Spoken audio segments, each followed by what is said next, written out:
सरंजामशाही आहे, म्हणजे मोजक्याच लोकांच्या हातामध्ये मुठभर सत्ता, आणि इथे जी काही व्यवस्था आहे, वर्ण व्यवस्था आणि जाती व्यवस्था, ही जर का तशीच राहणार असेल तर मग या स्वातंत्र्यातून आमच्या पदरात काय पडणार आहे? प्रश्न येतोय लक्षात?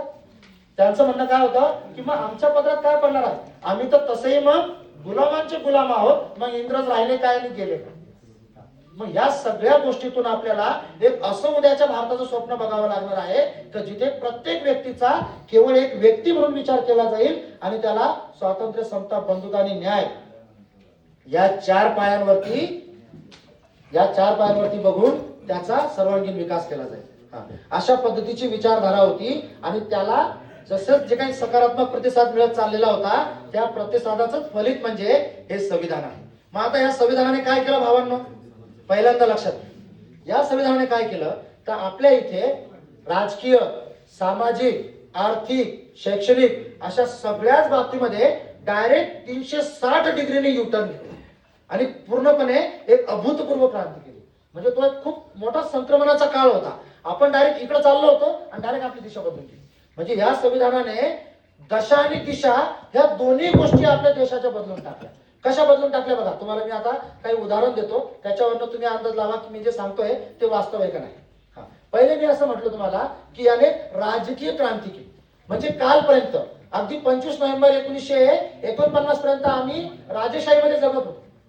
इंग्रजांनी बनवलेल्या 1935च्या कायद्याने परकीय सत्तेच्या नियंत्रणामध्ये जगत होतो. म्हणजे जरी 15 ऑगस्ट 1947 इंग्रज इथून निघून गेले असले तरीही त्यांनी असं म्हटलं होतं की जोपर्यंत तुमचं बनवलेलं संविधान लागू होत नाही तोपर्यंत या देशाचा कारभार 1935 त्यांनी जो भारत सरकार कायदा बनवला होता त्याच्या अनुसारच चालेल.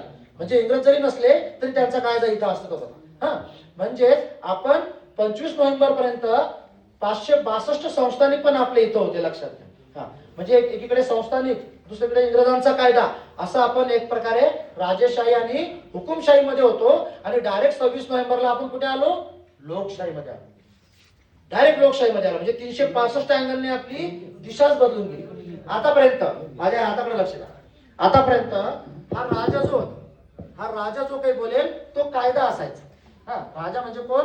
जे संस्थानिक होते ते किंवा इंग्रज सांगत होते ते सगळे. म्हणजे हा राजा जो होता तो जे म्हणायचा तो कायदा असायचा आणि त्याला नो अपील होतं. त्यावेळेला कुठल्या पत्रकार बांधवाला राजाच्या बोलण्यावरती लिहिता येत होता का? मांडणी करता येत होती? आंदोलन करता येत होती? कधी ऐकलंय? राजाच्या राज्यामध्ये असं काही होत नव्हतं. म्हणजे तो जे काही बोलेल तो कायदा असायचा. परंतु भावांनो आणि बहिणींनो, जसंही संविधान लागू झालं ही सगळी व्यवस्था डायरेक्ट उलटी झाली आणि आता हा राजा कायद्याच्या चौकटीमध्ये आला. म्हणजे राजा कोण?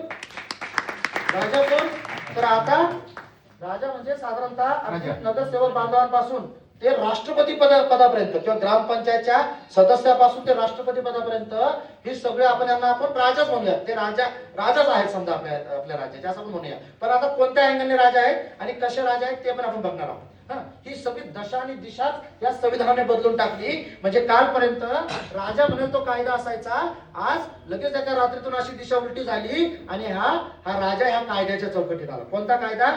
या कायद्याच्या. म्हणजे या कायद्यात ज्या पद्धतीच्या अपेक्षा व्यक्त केलेल्या आहेत त्याच अपेक्षांमध्ये बांधील राहून आता राजाला राज्यकारभार करणं बंधनकारक झालं. या संविधानाने गमतीने सांगतो तुम्हाला मी की म्हणी सुद्धा बदलून टाकल्या. तुम्ही म्हणाल व्यवस्थाच बदलली का? अहो, म्हणी सुद्धा बदलल्या. आतापर्यंत असं म्हटलं जात होतं की जथा राजा है ना, म्हणजे जसा राजा असेल तशी प्रजा. आता या संविधानाने डायरेक्ट सगळी मन उलटी करून टाकली. जशी जनता तसा त्यांचा प्रतिनिधी. जशी जनता तसा त्याचा प्रतिनिधी. अहो, दुसरी म्हण अशी होती की राजाने मारलं आणि पावसाने झोडपलं, दाद ना फिर्याद. ऐकले असतील ना या? का फक्त आम्ही शिक्षकच मुलांना सांगतो? तुम्ही पण ऐकले असतील ना? आता साहेब, पावसाने जरी झोडपलं तरी पंचनामे आहेत आणि राजाने मारलं तरी सर्वोच्च न्यायालय जिंदाबाद आहे. म्हणजे त्या राजाला सुद्धा तुम्ही त्या सर्वोच्च न्यायालयामध्ये ओढू शकता. म्हणजे अशा पद्धतीच्या अनेक म्हणी सुद्धा या संविधानाने उलट्या पालट्या करून टाकल्या. मग आता ही क्रांती होती की नव्हती ते तुम्ही ठरवायचं. इलेक्शनच्या बाबतीत जर तुम्ही म्हणाल तर भावांनो आणि बहिणींनो, लक्षात घ्या या संविधानाने काय केलं. आता मी राजा म्हटलं तुम्हाला, प्रतिनिधींना राजा म्हटलं, पण आता ते राजे कसे आहेत आणि तुम्ही राजे कसे आहेत ते लक्षात घ्या. तुम्हा प्रत्येक व्यक्तीला, प्रत्येक भारतीयाला या संविधानाच्या माध्यमातून कडू साहेब विश्वरत्न डॉक्टर बाबासाहेब आंबेडकरांनी आपल्या सगळ्या संविधान निर्मितीच्या प्रक्रियेमध्ये असलेल्या महापुरुषांनी तुम्हा सगळ्यांना या देशाचा मालक बनवलं. मालक, मी राजा आणि मालक हे दोन शब्द वेगवेगळे म्हणतोय बरं का, लक्षात घ्या. तुम्हाला या देशाचं मालक बनवलं. कसं मालक बनवलं तर लक्षात ठेवा, कायम कोरून ठेवा, लिहून ठेवा की मतदान यादीमध्ये तुमचं नाव असणं म्हणजे देशाच्या 7 बाऱ्यावर तुमचं नाव असण्यासारखं असतं. देशाच्या 7 बाऱ्यावर. आणि 7 बाऱ्याचा अर्थ तुम्हाला सांगायची गरज नाहीये. तुम्ही सगळे शेतकरी बांधव आहात, त्यामुळे 7 बाऱ्याचा अर्थ तुम्हाला सगळ्यांना कळतो. म्हणजे देशाच्या 7 बाऱ्यावर या संविधानाने तुमचं नाव कोरलं. कारण की जेव्हा आता या देशाचा राजा ठरवायचा आहे तेव्हा तो राजा ठरवण्याची जबाबदारी आता कुणाची झाली? तुमची झाली. म्हणजे याच्या अगोदर कधी कोणी ऐकलंय का की एखादा राजा खडू साहेब हात जोडत गेला आणि माझे 4 मुलं आहेत भावांनो 2 नंबरच्या वर लक्ष ठेवा बरं का, असं कधी ऐकलेलं का तुम्ही कधी राज्याच्या ह्याच्यामध्ये? नाही. पण आज किती मोठा राजा असू दे, म्हणजे अगदी ग्रामपंचायत सदस्यापासून ते राष्ट्रपती पदापर्यंत, त्याला जर का त्या पदावर विराजमान व्हायचं असेल तर सगळ्यात अगोदर त्याला कुठं जावं लागतं? आपल्या दरवाजावर यावं लागतं. आपल्या दरवाजावर येऊन हात जोडून आपल्याला विनंती करावी लागते की बाबांनो लक्ष ठेवा माझ्याकडे. अनुभव आहे की नाही? सांगतोय ते मनाचं सांगतोय का? हा. आणि मग आपल्याकडून जेव्हा शिक्कामोर्तब होतं, म्हणजे वोटिंगच्या माध्यमातून आम्ही जेव्हा हे ठरवतो की येस तुम्ही पात्र आहात, आणि मग अशा वेळेला आपण जेव्हा त्यांना वोटिंग देतो तेव्हा त्या मतपेटीतून आता ह्या प्रत्येक राजाचा जन्म होतो. म्हणजे लक्षात येते का तुमच्या? अगोदर भारतातला राजा कुठून जन्माला यायचा आणि आता कुठून जन्माला येतोय, मग हा डायरेक्ट यू टर्न होता की नव्हता ते तुम्ही ठरवा. ते तुम्ही ठरवा. आणि तेही राजाचाच पुत्र राजा, राजाचाच पुत्र राजा. परंतु साहेब आता तुम्ही स्वतः जाणता, आता जी कोणी पात्र व्यक्ती असेल, कोणत्या जातीची असो, धर्माची असो, लिंगाची असो, असं काही ठरलेलं आहे का की बाबा पुरुषांनीच फक्त राजे व्हायचं, प्रतिनिधी व्हायचं, महिला होऊ शकत नाही, असं काही आहे का?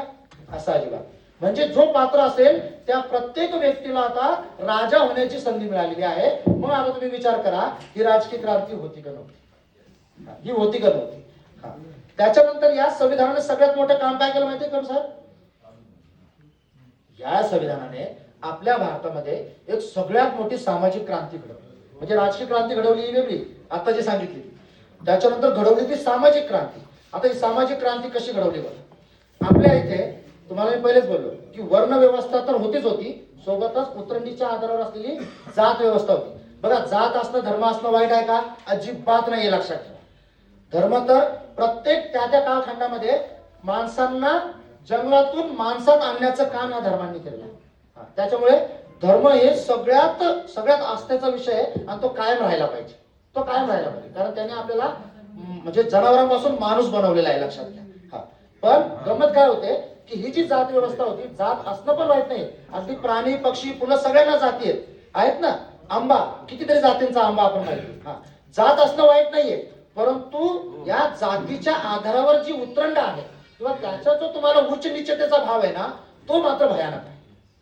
तो वेदनादायी आहे. आणि या जातीच्या उतरंडीपायी गंमत अशी झाली की लाखो जे काही गुणवंत होते आपल्या इथले कर्तबगार लोक होती, हे सगळी गावकुसाबाहेर सडली आणि सातत्याने परकीय सत्तेने, परकीय लोकांनी आपल्यावर राज्य केलं. अगदी 1947 पर्यंत. म्हणजे स्वातंत्र्य होऊन आपल्याला किती फार तर अवघड हे 48 वर्ष आतापर्यंत झालेले आहेत फक्त.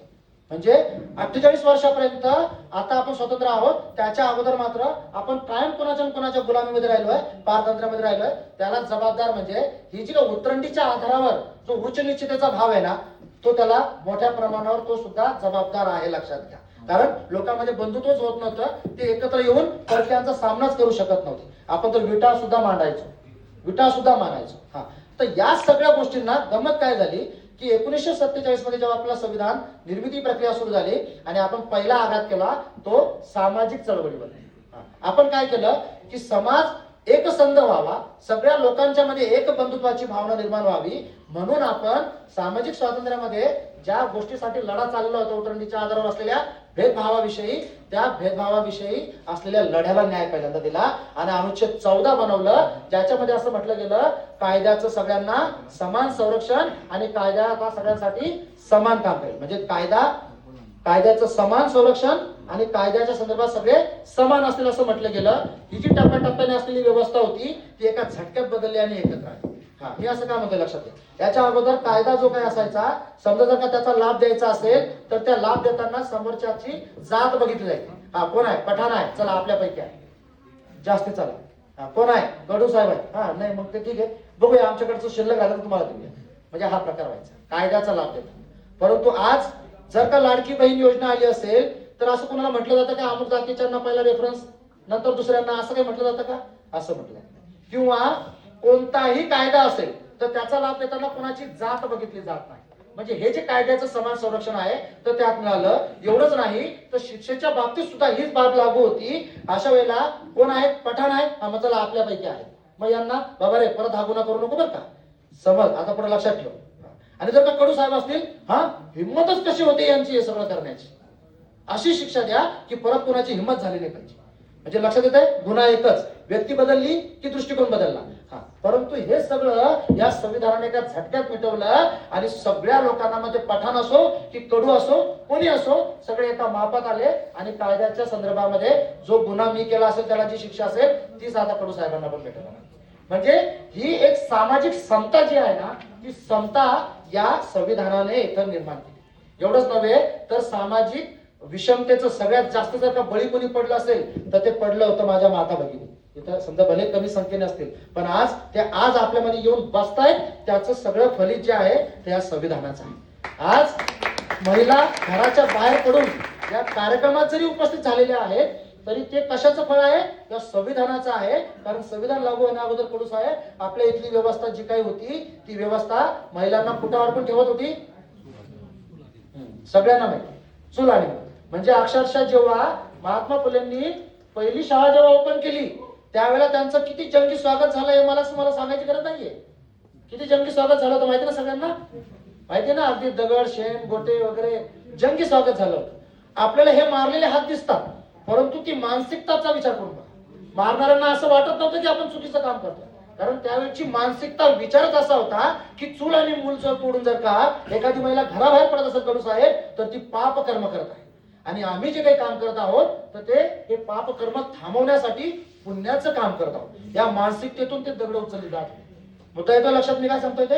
हा, म्हणजे त्यांना काही पश्चाताप होता का आपण चुकीचं काम करतोय म्हणून?